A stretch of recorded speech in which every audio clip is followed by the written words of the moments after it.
మహబూబాబాద్ జిల్లాలో అమానవీయ ఘటన చోటు చేసుకుంది. ప్రభుత్వ ఆసుపత్రి సిబ్బంది నిర్లక్ష్యము కొట్టొచ్చినట్టుగా కనిపిస్తోంది. బ్రతికుండగానే ఒక వ్యక్తిని మార్చురీకి తరలించి నైట్ అంతా కూడా అక్కడే ఉంచారు. అసలు ఏంటి ఇంత నిర్లక్ష్యం ఏంటి ప్రభుత్వ ఆసుపత్రి సిబ్బందికి? బ్రతుకున్న వ్యక్తిని మార్చురీలో పెట్టడం ఏంటి అనే కదా మీ డౌట్. ఎస్, దీనికి సంబంధించిన బ్రేకింగ్ న్యూస్ని మనం చూద్దాం. మహబూబాబాద్ జిల్లాలో అమానవీయ ఘటన అయితే చోటు చేసుకుంది. అటు ప్రభుత్వ హాస్పిటల్ సిబ్బంది నిర్లక్ష్యం అయితే కొట్టొచ్చినట్టుగా కనిపిస్తోంది. ఒక గుర్తు తెలియని శవంగా భావించారు సిబ్బంది అంతా. రాత్రంతా మార్చురీలో ఉంచి తాళం వేశారు సిబ్బంది. ఉదయం మార్చురీ శుభ్రం చేస్తుండగానే స్వీపర్ వచ్చి గుర్తించింది. అంటే ఏం జరిగింది, బాడీ ఇక్కడ ఉంది, ఎందుకు కదులుతుంది, ఇది శవం కదా, కదలడానికి రీజన్స్ ఏంటి అంటే కూడా ఆమె ఆశ్చర్యపోయింది. అసలు ఏం జరిగింది, డెడ్ బాడీ మూవ్ అవ్వడం ఏంటి అంటే కూడా ఆమె కూడా కొంత ఆశ్చర్యానికి లోనైంది. కానీ అసలు ఏం జరిగింది అనే విషయాన్ని ఒకసారి మనం చూద్దాం. అనారోగ్యంతో హాస్పిటల్కు ట్రీట్మెంట్ కోసం వచ్చాడు ఒక వ్యక్తి. సో అతను జయ్యారం గ్రామానికి చెందిన టాక్సీ డ్రైవర్ రాజు. సో రాజుకు అనారోగ్యం బారిన పడటంతో ప్రభుత్వ ఆసుపత్రికి వచ్చి అక్కడే ఉన్న స్ట్రెచర్ పైన పడుకోవడం జరిగింది. రాజుకు ఆధార్ కార్డు లేకపోవడం, అతడికి తోడుగా ఎవరూ రాకపోవడంతో హాస్పిటల్ సిబ్బంది ఎవరు కూడా అడ్మిట్ చేసుకోలేదు. అక్కడే బెడ్ పై పడుకొని ఉండటంతో చనిపోయాడని భావించి మార్చురీకి తరలించారు సిబ్బంది. ఎస్, ఒకసారి ఈ ఘటనను మీరు ఒక్కసారి ఊహించుకోవచ్చు. టాక్సీ డ్రైవర్ రాజు అతనికి అనారోగ్యం ఉంది, ఆరోగ్యం బాలేదు అంటూ కూడా హాస్పిటల్కి రావడము, అతనితో ఎవరూ లేకపోవడంతో హాస్పిటల్ యాజమాన్యం కూడా అసలు ఎవరు కూడా అతన్ని అడ్మిట్ చేసుకోలేదు. ఆ నేపథ్యంలోనే అతని ఆరోగ్యం బాలేదు అంటూ కూడా స్ట్రెచర్ పైన పడుకోవడం జరిగింది. సో అతను పడుకుంటున్న సమయంలో అతను పడుకొని డీప్ స్లీప్లోకి వెళ్ళిపోయాడు. ఇక అతనికి హెల్త్ బాగాలేదు కాబట్టి కాన్షియస్లో లేడు. సో సిబ్బంది అంతా కూడా అతడు చనిపోయాడని భావించి మార్చురీకి తీసుకెళ్లి వాళ్ళ విధులు అంటే సిబ్బంది యొక్క విధులు టైము ముగిసిపోయింది, మేము ఇంటికి వెళ్లాల్సిన టైం అయింది అని అతన్ని తీసుకెళ్లి మార్చురీలో ఉంచి రాత్రంతా ఆ విధంగానే ఉంచారు. అసలు ఏంటి ఇదంతా? బ్రతుకున్న వ్యక్తిని తీసుకెళ్లి మార్చురీకి తరలించడం ఏంటి? మినిమం కామన్ సెన్స్ ఉండదా? అంటే ఆ వ్యక్తి చనిపోయాడా బ్రతికున్నాడా అని ఆ సోయి కూడా లేకుండా బ్రతుకున్న వ్యక్తిని మార్చురీకి ఏ విధంగా తరలిస్తారు? అతనికి ఆధార్ కార్డు లేదు, ఐడెంటిటీ లేదు, ఏదీ లేదు, అతనితో ఎవరు కూడా బంధువులు కూడా హాస్పిటల్కి రాలేదు. సో ఈ నేపథ్యంలో ఇష్టం వచ్చిన రీతిన వాళ్ళు ప్రవర్తిస్తే ఏంటి పరిస్థితి? సరే, ఇప్పుడు అతనికి ఆరోగ్యం బాగాలేదు, తీసుకెళ్లి మార్చురీలో పెట్టారు. ఆరోగ్యం బాలేని వ్యక్తిని తీసుకెళ్లి మార్చురీలో పెట్టి ఒక శవంగా వాళ్ళు గుర్తు తెలియని శవంగా ఏ విధంగా భావిస్తారు? ఒక వ్యక్తి మరణించాడు అని మినిమం అంటే క్లారిటీ కూడా ఉండదా? అతను చనిపోయాడా బ్రతికున్నాడా అనేది ఆ పల్స్ని బట్టి చూస్తే తెలుస్తుంది. లేదా హార్ట్ బీట్ ఉందా లేదా చెక్ చేసుకోవచ్చు, ఆ వ్యక్తి మూమెంట్స్ ఉన్నాయా లేదా చూసుకోవచ్చు. సో ఇన్ని ఆప్షన్స్ ఉన్నాయి, ఆ వ్యక్తి బ్రతికున్నాడా లేదా అని మినిమం సెన్స్ ఉంటుంది. సరే, స్ట్రెచర్ పైన పడుకొని ఉన్నాడు, స్పృహలో లేడు. సో అతను పడుకొని ఉన్నాడు కాబట్టి చెయ్యి అన్న చూడాలి. సో నాడి కొట్టుకుంటుందా లేదా అని చెక్ చేస్తారు ఎవరైనా కూడా. సో పడుకున్న వ్యక్తిని తీసుకెళ్ళి ఆ మార్చురీలో పెట్టడం ఏంటి? ఇంత నిర్లక్ష్యంగా ఏ విధంగా వ్యవహరించారు? సరే, అతను నిజంగానే చనిపోయి ఉంటే మార్చురీలో పెడితే అది ఓకే. అయినా కూడా చనిపోయిన వ్యక్తిని మార్చురీకి ఏ విధంగా తీసుకెళ్తారు? ఫస్ట్ ఫ్రీజర్లో కదా వాళ్ళని ఉంచాలి. ఏదైనా డెడ్ బాడీస్ని తీసుకెళ్ళి బయట మార్చురీలో అలా విధంగా పెట్టడం కంటే ముందు ఫ్రీజర్లో ఉంచి ఆ తర్వాత పోస్ట్ మార్టం అయిన తర్వాత ఇంకా ఫర్దర్ ప్రాసెస్ ఏదైతే ఉంటుందో అది చేస్తారు. అయినప్పటికీ బ్రతుకున్న వ్యక్తిని తీసుకెళ్లి మార్చురీలో పెట్టడం, మీరు ప్రజెంట్ బిగ్ టీవీ స్క్రీన్ పైన మీరు చూడొచ్చు. అసలు బ్రతుకున్న వ్యక్తిని మార్చురీలో పెట్టడము ఎంత వింతగా ఉందంటే మీరు ఒకసారి ఆ వ్యక్తి ఏ విధంగా ఉన్నాడు, బ్లూ కలర్ షర్ట్ వేసుకొని బెడ్ పైన పడుకొని ఉన్న వ్యక్తిని మీరు చూడొచ్చు. తను ఎంత స్పష్టంగా చూస్తున్నాడు, ఆ మూమెంట్స్ చూడండి. సో అతన్ని తీసుకెళ్లి మార్చురీలో నైట్ అంతా ఉంచారు. పోనీ 1 గంట 2 గంటలు కూడా కాదు, ఎవరో వచ్చి ఐడెంటిఫికేషన్ చేశారు అని కూడా కాదు. సో నైట్ అంతా, సో నిన్నటి నుంచి కూడా అతను ఆ మార్చురీలోనే ఉన్నాడు. మార్నింగ్ ఎవరైతే స్వీపర్ ఆ మార్చురీ గదిని శుభ్రం చేయడానికి ఆ స్వీపర్ లోపలికి వెళ్ళిందో ఆ స్వీపర్ ఐడెంటిఫై చేసింది. ఏంటి శవం కదులుతుంది అని ఆమె ఆశ్చర్యపోయి మళ్ళీ సిబ్బందికి తెలియజేస్తే మళ్ళీ ఆ అబ్బాయిని బయటకు తీసుకొచ్చి పోలీసులకు కంప్లైంట్ చేయడము. ఆ తర్వాత పోలీసులు వచ్చి అంటే అతనికి ఐడెంటిఫికేషన్ లేదు కాబట్టి ట్రీట్మెంట్ చేయలేదు అని ఒక వర్షన్ వినిపిస్తోంది. అసలేంటి, ఒకవేళ ఆ వ్యక్తి నిజంగానే మార్చురీలో ఉంచినప్పుడు చనిపోతే ఏంటి పరిస్థితి? ఎవరు రెస్పాన్సిబిలిటీ తీసుకుంటారు? అంటే తోడుకు ఎవరు లేరు, అతనికి ఆధార్ కార్డు లేదు, ఐడెంటిఫికేషన్ లేదు కాబట్టి ఇష్టారీతిన ఈ విధంగా చేస్తే, ఒకవేళ తనని తీసుకుపోయి అందులో మార్చురీలో ఉంచితే తన ప్రాణాలు పోతే పరిస్థితి ఏంటి? అంటే దీనికి ఎవరు బాధ్యత వహిస్తారు? అంటే గవర్నమెంట్ హాస్పిటల్ సిబ్బంది ఈ విధంగా ప్రవర్తించడం వల్ల ఒక ప్రాణాలు కోల్పోయే పరిస్థితి ఉంది కదా. మరి ఒకవేళ ప్రాణాలు కోల్పోతే ఒక వ్యక్తి ప్రాణాలు తీసిన వారు అవుతారు కదా, ప్రాణాలు తీసిన వాళ్ళు హంతకులు అవుతారు కదా. మరి అప్పుడు వాళ్ళని ఏమనాలి? మరి వారిపైన ఎటువంటి కేసులు లేవా? సో ఏంటి పరిస్థితి అంటే ఏంటి అంటే కూడా చాలామంది చూస్తున్న జనాలంతా కూడా ఆశ్చర్యానికి లోనవుతున్నారు. ఈ మధ్య కాలంలో మనం చూసాము, ఆల్రెడీ చనిపోయిన శవానికి బ్రతికున్నాడు అని చెప్పి ట్రీట్మెంట్ చేసి డబ్బులు దంటుకుంటున్న వైద్య సిబ్బందిని, హాస్పిటల్ యాజమాన్యాన్ని మనం చూసాం. కానీ ఇక్కడ దానికి పూర్తి వ్యతిరేకంగా ఉన్న సిబ్బంది యొక్క నిర్లక్ష్యం కూడా మనకి ఇక్కడ కనిపిస్తోంది. సో ఇక్కడ కూడా అసలు మినిమం కామన్ సెన్స్ లేకుండా ఆ వ్యక్తి పడుకొని ఉన్న వ్యక్తిని తీసుకెళ్ళి చనిపోయాడని భావించి గుర్తు తెలియని శవం అని చెప్పి తీసుకెళ్లి మార్చరీలో పడేయడం ఏంటి? ఆ రాత్రంతా అతను అక్కడే ఉండడం ఏంటి? స్వీపర్ వచ్చి చూసి ఇతను బ్రతికే ఉన్నాడని చెప్పడం ఏంటి? పోలీసులు వచ్చిన తర్వాత అప్పుడు అతనికి ట్రీట్మెంట్ అందించడం ఏంటి? సో ఇవన్నీ చూస్తుంటే కూడా చాలా వింతగా, కొత్తగా కనిపిస్తుంది. అదేవిధంగా వారి యొక్క హాస్పిటల్ యాజమాన్యం యొక్క నిర్లక్ష్యం అనేది కూడా, ఆ సిబ్బంది యొక్క నిర్లక్ష్యం అయితే కొట్టొచ్చినట్టుగా కనిపిస్తుంది. మరి దీనికి సంబంధించి అసలు ఏం జరిగింది, పూర్తి డీటెయిల్స్ మా ప్రతినిధి యశ్వంత్ అందిస్తారు. యశ్వంత్, మనం చూస్తూనే ఉన్నాము, ఏంటి ఘటన? బ్రతుకున్న వ్యక్తిని తీసుకెళ్లి మార్చరీలో పడేయడం ఏంటి? మార్నింగ్ వచ్చిన స్వీపర్ ఈ విషయాన్ని గమనించడం ఏంటి? అసలు ఏం జరిగింది ఎగ్జాక్ట్గా చెప్పండి. ప్రభుత్వ జనరల్ ఆసుపత్రిలో దారుణం చోటు చేసుకొని చెప్పుకోవచ్చు. 3 రోజుల క్రితం ట్రీట్మెంట్ కోసం వచ్చిన రాజు అనే యువకుడిని చనిపోయారని భావించి మార్చూరులో భద్రపరిచారు. ప్రస్తుతం మార్చూరు భద్రం చూసుకోవచ్చు. ఈ మార్చూరులో కేవలం ఒక డెడ్ బాడీ మార్చూరులో భద్రపరచాలి అంటే దీనికి సంబంధించి ఈసీజీ, బీపీ, బ్లడ్ ప్రెషర్, దీనికి సంబంధించిన వైద్యానికి సంబంధించిన అన్ని ఫార్మాలిటీస్ పూర్తయిన తర్వాతనే డెడ్ బాడీని మార్చూరులోకి పెట్టాలి. కానీ ఈ రాజు అనే వ్యక్తి ట్యాక్సీ డ్రైవర్ గత 3 రోజులుగా ఆరోగ్యం బాగాలేదని హాస్పిటల్కి వచ్చాడు. కానీ ఇక్కడికి వచ్చిన సిబ్బంది ఎవరైతే ఉంటారో ఇతను 3 రోజుల క్రితమే వచ్చి చనిపోయాడని భావించి ఎలాంటి టెస్టులు అలాంటి ఏమి చేయకుండా నిబంధనల విరుద్ధంగా నేరుగా మార్చూరులో భద్రపరిచారు. మార్చూరులో భద్రపరిచడం ఒక అయితే ఈ రోజు ఎర్లీ మార్నింగ్ హాస్పిటల్ సంబంధించిన స్వీపర్ ఎవరైతే ఉంటారో ఆ స్వీపర్ మొత్తం క్లీన్ చేస్తున్న నేపథ్యంలో రాజు కొద్దిగా శబ్దం చేశాడు, నేను బతికే ఉన్నాను చేయడంతో ఎమ్మటే స్వీపర్ ఉట్టిన హాస్పిటల్ సూపర్వైజర్ ఎవరైతే ఉన్నారో హాస్పిటల్ సూపర్వైజర్ రాజు కూడా సమాచారం అందించి ఆ రాజు వెంటనే ఎవరైతే అవుట్ పోస్ట్ లో డ్యూటీలు ఉంటారో ఆ అవుట్ పోస్ట్ డ్యూటీలకు సంబంధించిన పోలీస్ కానిస్టేబుల్ సమాచారం అందడంతో పోలీస్ కానిస్టేబుల్ ఉట్టిన ఉన్నతాధికారులకు కూడా సమాచారం ఇచ్చారు. సార్, ఇక్కడ అన్నౌన్ సంబంధించిన పర్సన్ మార్చూరులో ఉన్నాడు, అతనికి ట్రీట్మెంట్ అందించాలని చెప్పడంతో సిఐ ఏమంటే వెంటనే టౌన్ ఎస్ఐ గారికి సమాచారం అందించడం, టౌన్ ఎస్ఐ ఉట్టిన వచ్చి రాజును మార్చూరు నుండి కూడా ప్రభుత్వ ఏరియా ఆసుపత్రిలో అడ్మిట్ చేయించి కూడా ట్రీట్మెంట్ అందించారు. ప్రస్తుతం రాజు ప్రాణాపాయ స్థితిలో ఏం లేదు, కానీ ట్రీట్మెంట్ అయితే అందుతుంది. పూర్తిగా అధికారుల నిర్లక్ష్యం స్పష్టంగా కనబడుతుంది. ప్రభుత్వ జనరల్ ఆసుపత్రిలో పేద మధ్యతరగతి వారు మాత్రమే ఈ ఆసుపత్రికి వస్తూ ఉంటారు. కానీ ఇలాంటి ఆసుపత్రిలో పర్యవేక్షణ లేకపోవడం ఇలాంటి సంఘటనలు పునరావృతమని చెప్పుకోవచ్చు. ముఖ్యంగా నిత్యం పర్యవేక్షించాల్సిన అధికారులు ప్రభుత్వ జనరల్ ఆసుపత్రిపై దృష్టి పెట్టకపోవడం వల్లనే ఇలాంటి సంఘటనలు జరిగాయని కూడా ప్రధానంగా ఆరోపణలు వినిపిస్తున్నాయి. బతికున్న మనిషిని చనిపోయారని భావించి ఇలా హాస్పిటల్లో కాకుండా మార్చూరులో భద్రపరచడం ఏంటని కూడా పూర్తిగా విమర్శలు అయితే వెల్లువెత్తుతున్నాయి. ఓవైపు ప్రభుత్వ పేదల కోసం ఎంతో ఖర్చు చేస్తూ ఆసుపత్రులపై ఎనలేని ఎన్నో వైద్య సేవలను కూడా ప్రభుత్వం వైపు అందిస్తున్నా కూడా కొంతమంది అధికారుల నిర్లక్ష్యం మూలంగా పేదల ప్రాణాలు గాలిలో కలిసిపోతున్నాయి. యశ్వంత్, మీరు ఆ వ్యక్తితో మాట్లాడడం జరిగిందా? అంటే టాక్సీ డ్రైవర్ ఎవరైతే ఉన్నారో ఆ రాజుతో మీరు మాట్లాడారా? మా టాక్సీ డ్రైవర్ని మనం అతనితో కన్సల్ట్ అయ్యి మాట్లాడే ఏం జరిగింది, నైట్ ఎక్కడ పడుకున్నావు అని అడిగినప్పుడు నేను నైట్ ఎక్కడైతే క్యాంటీన్ ఉంటుందో హాస్పిటల్లో పడుకున్నాను, నన్ను గుర్తు తెలియని వ్యక్తులు, నాకు స్పృహ లేదు, అప్పుడు సంబంధించిన ఎవరో కొంతమంది వ్యక్తులు నన్ను తీసుకుపోయి ఒక రూమ్ లో బంధించారు. తెల్లవారు చూసేవారికి నా చుట్టూ కూడా ఫ్రీజర్ బాక్సులు ఉన్నాయి. ఇవన్నీ నేను ఒక్కనే సింగిల్ గా ఉన్నా, నాకు భయం వేసింది. ఊడ్చడానికి వచ్చినప్పుడు నన్ను రక్షించండి, నన్ను ఆసుపత్రిలో జైన్ చేయించండి అన్నప్పుడు స్వీపర్ నన్ను గమనించిందని కూడా రాజు మనకు బిగ్ టీవీకి ప్రత్యేకించి చెప్పడం జరిగింది. మొత్తానికి రాజును కేవలం యశ్వంత్, మీరు ఆ వ్యక్తితో మాట్లాడడం జరిగింది. రాజు నేను అక్కడే పడుకొని ఉన్నాను అంటున్నారు, చుట్టూ ఫ్రీజర్స్ ఉన్నాయి, ఫ్రీజర్ బాక్సెస్ ఉన్నాయి అన్నారు. మరి రాజును ఫ్రీజర్ బాక్స్ లో ఉంచారా, లేదంటే బయట ఏదైనా స్ట్రెచర్ పైన పడుకోబెట్టారా? రాజు చాలా అదృష్టవంతుడు అని చెప్పుకోవాలి. అధికారుల నిర్లక్ష్యం రాజు ప్రాణాలను కూడా బలి తీసుకోకముందే తన ప్రాణాలతో బయటపడ్డాడు. అదే చనిపోయాలని భావించి ఫ్రీజర్ బాక్స్ లో పెట్టే ఉంటే దారుణంగా రాజు చనిపోయే పరిస్థితి ఉండేది. కానీ అలా చేయకుండా మార్చూరులో మూలకు పక్కకు పడేయడం పట్ల రాజు ప్రస్తుతం ప్రాణాలతో బయటపడ్డాడు. అసలు ఏం జరిగిందో నాకు రాత్రి తెలియదు.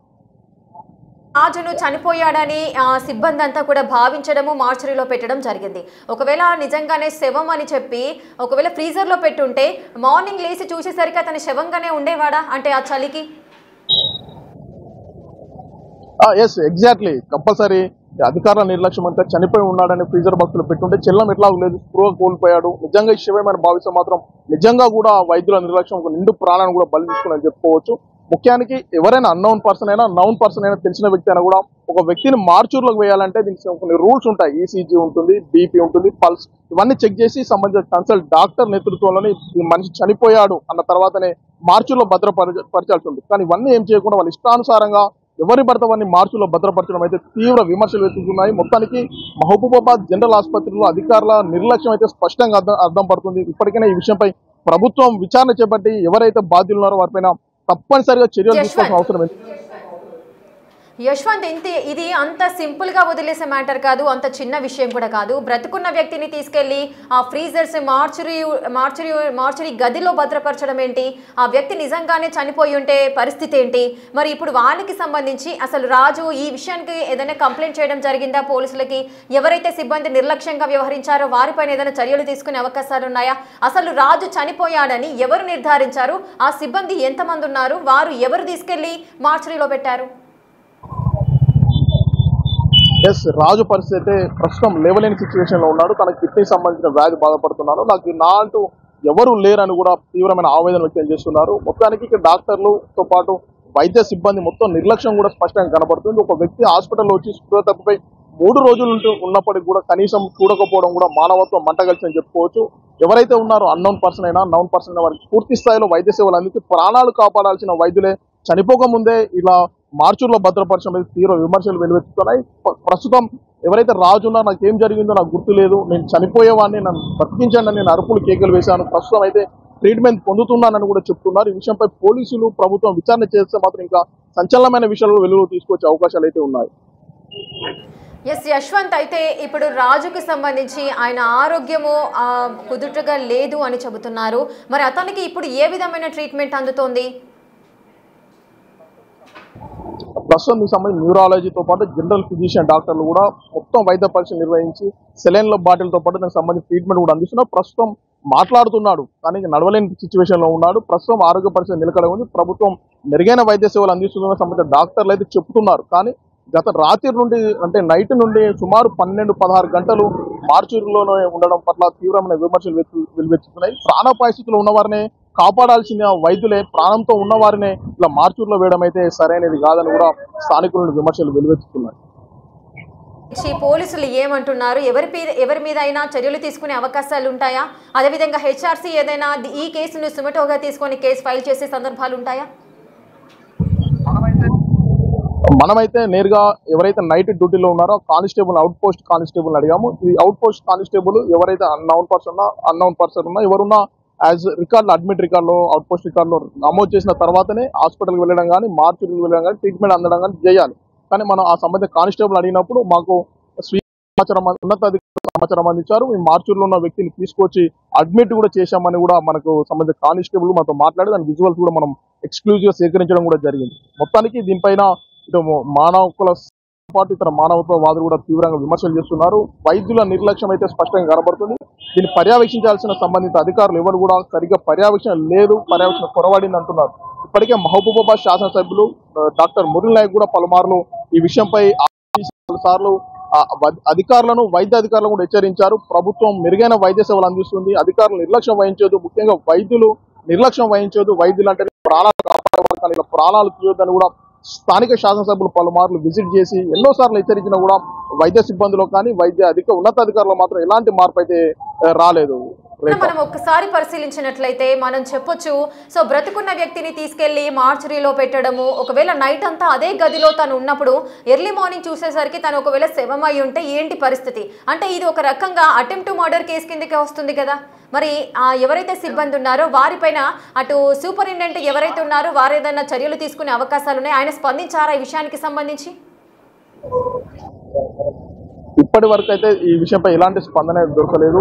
మనిషిని బతుకుండగానే మార్చుల్లో భద్రపరచడం అయితే దారుణమైన సంఘటన చెప్పుకోవచ్చు. కనీసం ప్రాణాపాయ స్థితిలో కొత్త ఊపిరితో ఉన్నవారినే మనం కాపాడుతూ ఉంటాం. కానీ ఇలాంటి కాపాడకపోవడం అయితే తీవ్ర నేరం కూడా పరిగణించాల్సిన అవసరం ఉన్నది. ముఖ్యంగా ఎవరైతే వైద్యులతో పాటు ఆ రోజు డ్యూటీలో ఉన్న డాక్టర్లు దీన్ని పర్యవేక్షించవలసిన ఉన్నతాధికారుల తప్పిదం అయితే స్పష్టంగా కనబడుతుంది. ఈ ఉన్నతాధికారుల ఎవరైతే తప్పిదం చేస్తున్న కింది స్థాయి ఉద్యోగులతో పాటు డాక్టర్లను ప్రశ్నించలేదు. దీంతో పాటుగా ఎవరైతే ఉన్నారో వారిని గతంలో ఎన్నో సంఘటనలు జరిగినా ఇలాంటి చర్యలు తీసుకోకపోవడం వల్లే ఇలాంటి ఘటనలు పునరావృతం అవుతాయని చెప్తున్నారు. ముఖ్యంగా పేద మధ్య తరగతి వైద్యులకు ఎంతో స్పష్టంగా వైద్య సేవలు అందించాల్సిన వైద్యులు ఇలా నిర్లక్ష్యంగా వహించడం అయితే తీవ్ర విమర్శలు వెతుకుతున్నాయి. ప్రభుత్వానికి కూడా చెడ్డపేరే అవకాశం ఉంది. ఇప్పటికైనా దీనిపై పూర్తి స్థాయిలో విచారణ చేపట్టి ఈ ఘటనకు కారకులు ఎవరు, బతుకున్న మనిషిని మార్చూరులో పెట్టడానికి కారకులు ఎవరనే విషయాన్ని పూర్తి స్థాయిలో వెలికితీసి సంబంధిత వారిపై ఎవరైతే ఏ స్థాయిలో ఉన్న అధికారులపైన చర్యలు తీసుకోవాలని స్థానికుల నుండి అయితే ప్రధానమైన డిమాండ్ వినపడుతుంది. రేఖ,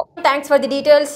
రైట్, చూస్తున్నారు కదా, బతికున్న వ్యక్తిని తీసుకెళ్లి శవాల గదిలో ఉంచడము, అదేవిధంగా సిబ్బంది యొక్క నిర్లక్ష్యం ఏదైతే ఉందో అది కొట్టొచ్చినట్టుగా మనకు కళ్ళకు కనిపిస్తోంది. పోనీ ఆ వ్యక్తి ఇంకా లేవలేని స్థితిలో ఉన్నాడు, కోమాలో ఉన్నాడు అనుకోవచ్చు, లేదు అంటే ఆ విధంగా ఉంటే తీసుకెళ్లి పెట్టాడా అంటే సరే సిబ్బంది నిర్వాహకం ఏ విధంగా ఉంది అని అనుకోవచ్చు. కానీ ఆల్రెడీ బ్రతికున్న వ్యక్తి, జస్ట్ నిద్రపోతున్న వ్యక్తిని తీసుకెళ్లి శవాల గదిలో ఉంచడం ఏంటి? అతను ఒకవేళ ప్రాణాలు కోల్పోతే పరిస్థితి ఏంటి అంటే తనకి ఐడెంటిఫికేషన్ ఏది లేదు కాబట్టి తన వాళ్ళు అంటూ బంధువులు కానీ అయిన వాళ్ళు ఎవరు లేరు కాబట్టి వచ్చి అడిగేవారు ఎవరూ లేరు కాబట్టి వీరిని ట్రీట్మెంట్ చేసి కూడా ఎందుకు ఎవరు కూడా దగ్గరికి రారు, ఏదైనా జరిగినా కూడా మనపైకి రాదు, మనల్ని ఎవరు క్వశ్చన్ చెయ్యరు, ఈయన పైన అంత కాన్సన్ట్రేట్ చేయాల్సిన అవసరం లేదు అనుకున్నారా?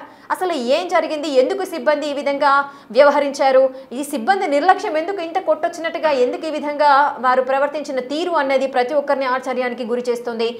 మహబూబాబాద్ ప్రభుత్వ ఆసుపత్రిలో జరిగిన ఈ నిర్వాకము ప్రతి ఒక్కరి ముక్కు మీద వేలేసేలా చేస్తోంది. అంటే బ్రతుకున్న వ్యక్తిని తీసుకెళ్లి ఆ శవాల గదిలో ఉంచడము, ఎర్లీ మార్నింగ్ వెళ్ళి చూసేసరికి ఆ స్వీపర్ ఎవరైతే ఉన్నారో అతను స్వీపర్ శవం అనుకొని ఆ వ్యక్తిని చూసినప్పుడు ఆ వ్యక్తి నేను బ్రతికే ఉన్నాను అంటూ చెప్పుకోవాల్సిన దుస్థితి ఏర్పడింది. ఏంటి పరిస్థితి అంతా, అసలు అక్కడ ఏం జరిగింది, ఆ విజువల్స్ ఏంటి అనేది ఒకసారి చూద్దాం.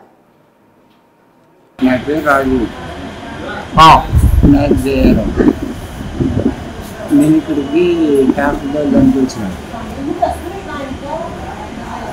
వచ్చి డాక్టర్ వెళ్తున్నాను. నైట్ ఎక్కడ వేసాను చెప్తానండి. అయితే ఈలోపు నాకు హెల్త్ బాగాలేదు, హెల్త్ బాగాలేక నేను ఇక్కడ వెళ్తున్నాను.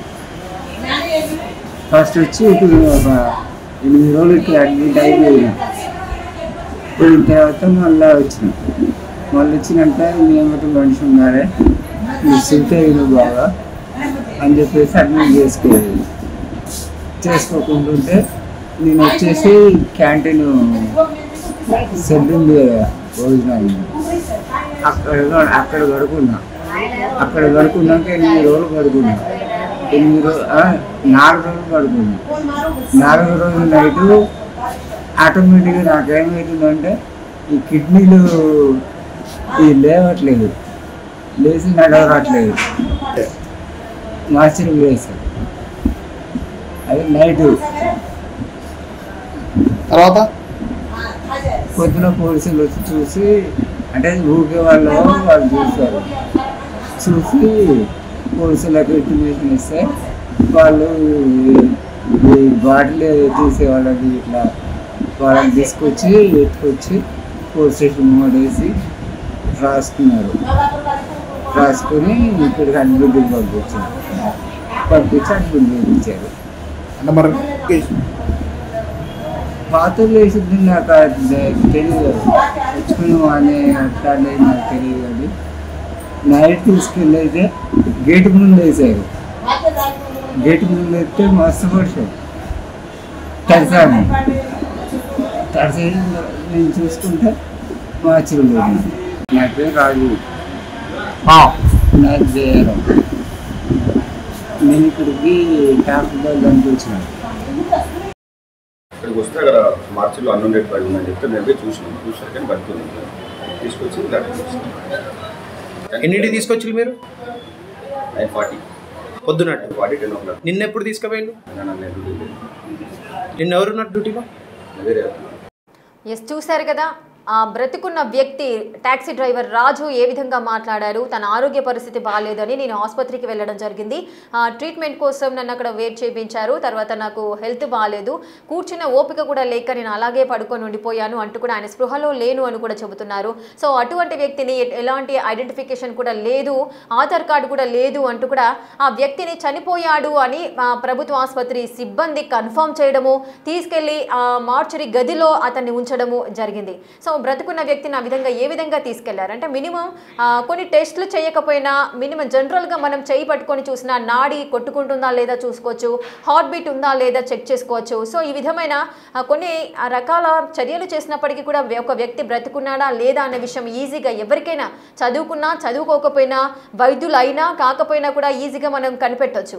సో అటువంటి వ్యక్తిని తీసుకెళ్లి ఆ మార్చరీ గదిలో పెట్టడము, తెల్లారి ఒక స్వీపర్ వెళ్ళి ఆ వ్యక్తిని చూడడం జరిగింది. క్లీన్ చేయడానికి వెళ్ళినప్పుడు ఆ వ్యక్తి బ్రతికే ఉన్నాడు, నన్ను కాపాడండి అంటూ కూడా ఆయనే అరుస్తున్న సిచ్యువేషన్ ఉన్నాయి. సో ఇంత దారుణ అమానవీయ ఘటన మహబూబాబాద్ జిల్లాలోని ప్రభుత్వ ఆసుపత్రిలో జరిగింది. ఈ సిబ్బంది నిర్లక్ష్యం ఎంత కొట్టొచ్చినట్టుగా కనిపిస్తుందో ఇప్పుడు ప్రతి ఒక్కరు కూడా చూస్తున్నారు. సో నెక్స్ట్ టైం ఈ విధంగా జరగకుండా అధికారులంతా కూడా ఆ సిబ్బంది పైన కఠిన చర్యలు తీసుకోవాలంటూ కూడా పలువురు డిమాండ్ చేస్తున్న పరిస్థితి. ఒకవేళ అదే వ్యక్తి చనిపోయి ఉంటే పరిస్థితి ఏంటి? తీసుకెళ్లి మార్చరీ గదిలో ఉంచినప్పుడు తెల్లారి చూసేసరికి తను నిజంగానే శవమై ఉంటే అడిగే దిక్కు లేరు. కాబట్టి ఇష్టం వచ్చిన రీతిన సిబ్బంది నిర్లక్ష్యం అనేది ఈ విధంగా చేస్తే ఏంటి పరిస్థితి? పోలీసులు ఎటువంటి చర్యలు తీసుకుంటారు? అదేవిధంగా ఏదైతే హాస్పిటల్ సిబ్బంది ఉన్నారో ఆ సిబ్బంది పైన కూడా కఠిన చర్యలు తీసుకోవాలంటూ కూడా ప్రతి ఒక్కరు కోరుకుంటున్నారు.